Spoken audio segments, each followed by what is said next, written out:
Assalamualaikum warahmatullahi wabarakatuh. Perkenalkan nama saya Yolanda Helina. Saya mahasiswi dari Universitas Islam Riau, Prodi Pendidikan Matematika. NPM saya 2164145. Baiklah, pada kesempatan kali ini saya akan menjelaskan tentang pedoman umum ejaan bahasa Indonesia. 1. Pemakaian huruf. A. Huruf abjad. Huruf abjad merupakan huruf ejaan bahasa Indonesia yang terdiri dari 26 huruf, yaitu A, B, C, D, E, F, G, H, I, J, K, L, M, N, O, P, Q, R, S, T, U, V, W, X, Y, Z. Huruf abjad ini terdiri dari dua jenis, yaitu yang pertama ada huruf kapital. Huruf kapital merupakan huruf yang digunakan sebagai huruf pertama awal kalimat.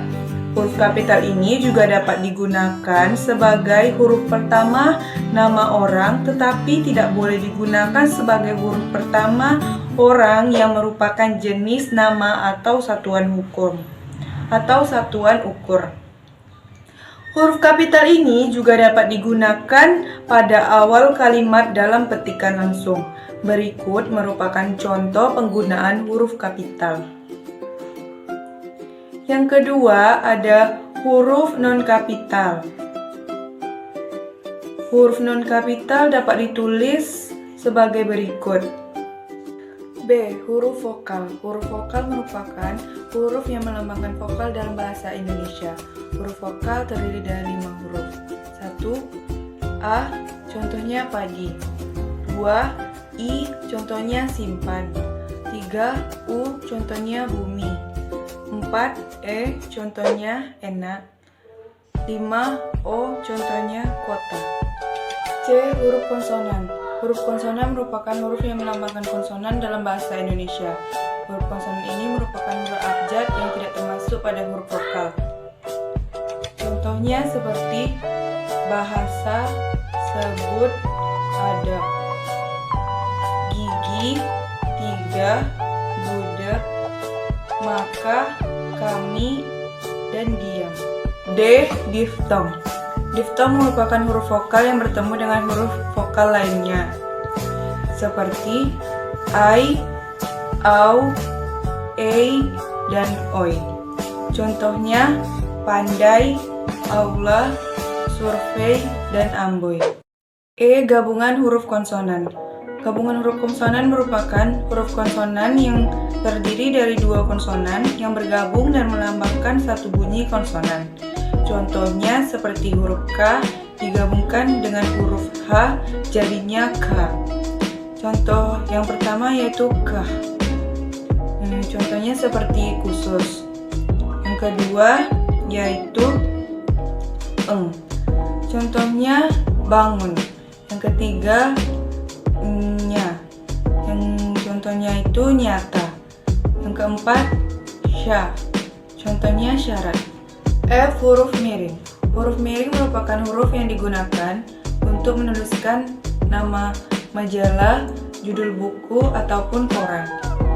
Contoh huruf miring yaitu saya sudah membaca buku Salah Asuhan karangan Abdul Muiz.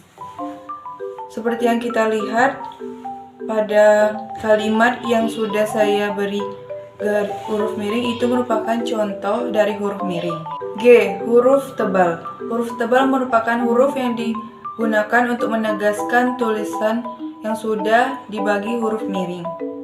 Contohnya seperti huruf DH seperti pada kata Ramadan. Tidak terdapat dalam ejaan bahasa Indonesia. 2. Penulisan kata. A. Kata dasar. Kata dasar merupakan kata yang ditulis sebagai satu kesatuan. B. Kata berimbuhan adalah kata dasar yang sudah mendapat imbuhan dan akan mengalami perubahan fungsi dan makna. Yang C. Bentuk ulang merupakan bentuk ulang tulisan dengan menggunakan tanda hubung di antara unsur-unsurnya. D. Gabungan kata. Gabungan kata terbagi menjadi 5. Yang pertama, gabungan kata yang lazim disebut kata majemuk yang termasuk istilah khusus dan ditulis terpisah. Yang kedua, gabungan kata yang dapat menimbulkan salah pengertian ditulis dengan menggunakan tanda hubung di antara unsur-unsurnya. Yang ketiga, gabungan kata yang ditulis terpisah tetap ditulis terpisah jika mendapatkan awalan dan akhiran. 4. Gabungan kata yang mendapat awalan atau akhiran sekaligus ditulis serangkai.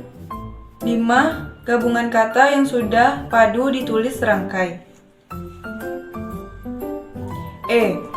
Pemenggalan kata. Pemenggalan kata terbagi menjadi 5. Yang pertama, pemenggalan kata pada dasar yaitu di antara kedua huruf vokal, huruf diftong, dan huruf konsonan. 2. Pemenggalan kata turunan dilakukan di antara bentuk dasar dan unsur pembentukannya. 3. Jika sebuah kata terdiri dari 2 unsur atau lebih dan salah satu unsurnya dapat bergabung dengan unsur lain, pemenggalan dilakukan di antara unsur-unsur itu. Setiap unsur gabungan dipenggal seperti kata dasar. 4. Nama orang terdiri atas 2 unsur atau lebih pada akhir baris dipenggal di antara unsur-unsurnya. 5. Singkatan nama diri dan nama gelar terdiri atas 2 huruf atau lebih tidak dipenggal. Kata depan. Kata depan merupakan kata yang merangkaikan kata-kata atau bagian kalimat kata depan seperti di, ke, dan dari ditulis terpisah dari kata yang mengikutinya. Partikel. Cara penulisan partikel ada 3. Yang pertama, partikel lah, kah, dan tah ditulis serangkai dengan kata yang mendahulukannya. 2. Partikel ditulis terpisah dari kata yang mendahulunya. 3. Partikel yang berarti demi, tiap, atau mulai ditulis terpisah dari kata yang mengikutinya. Singkatan dan akronim.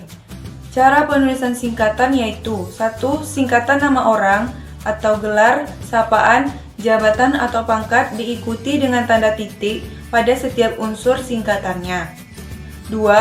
Singkatan terdiri atas huruf awal setiap kata, nama lembaga pemerintahan dan ketatanegaraan, lembaga pendidikan, badan atau organisasi, serta dokumen resmi yang ditulis dengan huruf kapital tanpa tanda titik. 3. Singkatan terdiri dari huruf awal setiap kata yang bukan nama diri ditulis dengan huruf kapital tanpa titik. 4. Singkatan terdiri atas 3 huruf atau lebih diikuti dengan tanda titik. 5. Singkatan terdiri atas 3 huruf yang lazim dipakai dalam surat menyurat diikuti oleh tanda titik. 6. Lambang kimia. Singkatan satuan ukuran, takaran, timbangan, dan mata uang yang diikuti dengan tanda titik. Cara penulisan akronim. Yang pertama, akronim nama diri yang berupa gabungan suku kata atau gabungan huruf dan suku kata dari deret kata ditulis dengan huruf awal kapital. 2.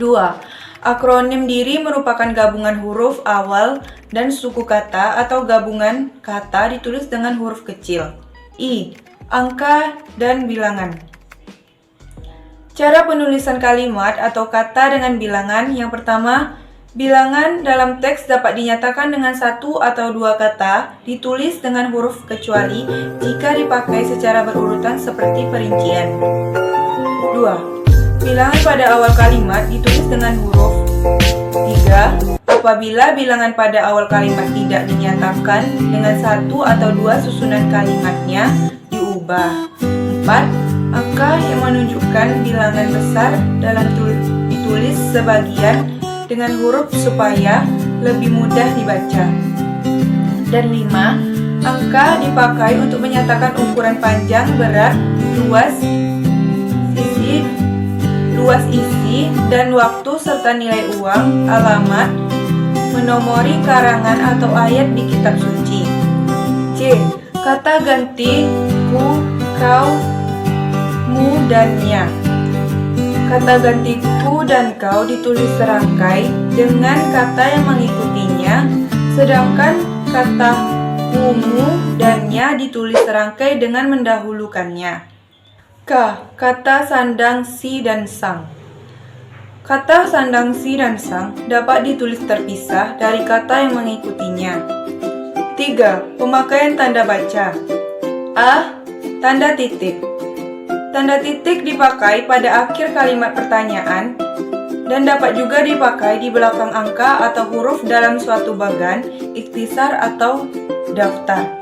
Tanda titik juga dapat dipakai untuk memisahkan angka, jam, menit, dan detik. Titik juga bisa digunakan dalam daftar pustaka untuk memisahkan bilangan ribuan. B. Tanda koma dipakai di antara unsur dalam suatu pembilangan.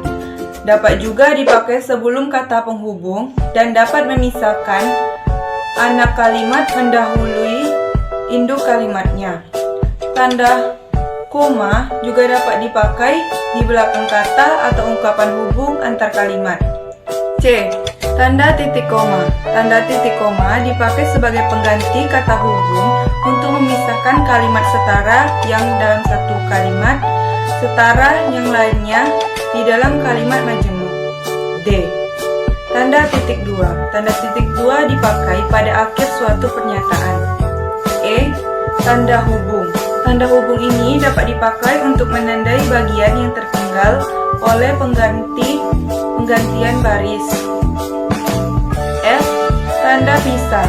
Tanda pisah dapat dipakai untuk membatasi kalimat yang memberi penjelasan di luar bangun kalimat. Dapat juga dipakai untuk menegaskan adanya keterangan yang lain. G. Tanda tanya. Tanda tanya dapat dipakai pada akhir kalimat tanya. H. Tanda seru. Tanda seru ini dapat dipakai untuk mengakhiri ungkapan yang berupa perintah. I. Tanda elipsis. Tanda elipsis dipakai untuk menunjukkan suatu kalimat atau kutipan ada bagian yang dihilangkan. Dan G. Tanda petik yang dipakai untuk mengapit petikan langsung yang berasal dari pembicaraan naskah atau bahan tulisan lainnya seperti judul lagu atau istilah ilmiah yang kurang kita kenal. K. Tanda petik tunggal. Tanda petik tunggal ini dapat dipakai untuk mengapit petikan yang terdapat dalam petikan lainnya. I. Tanda kurung. Tanda kurung ini dapat dipakai untuk mengapit tambahan karangan atau penjelasan. M. Tanda kurung siku.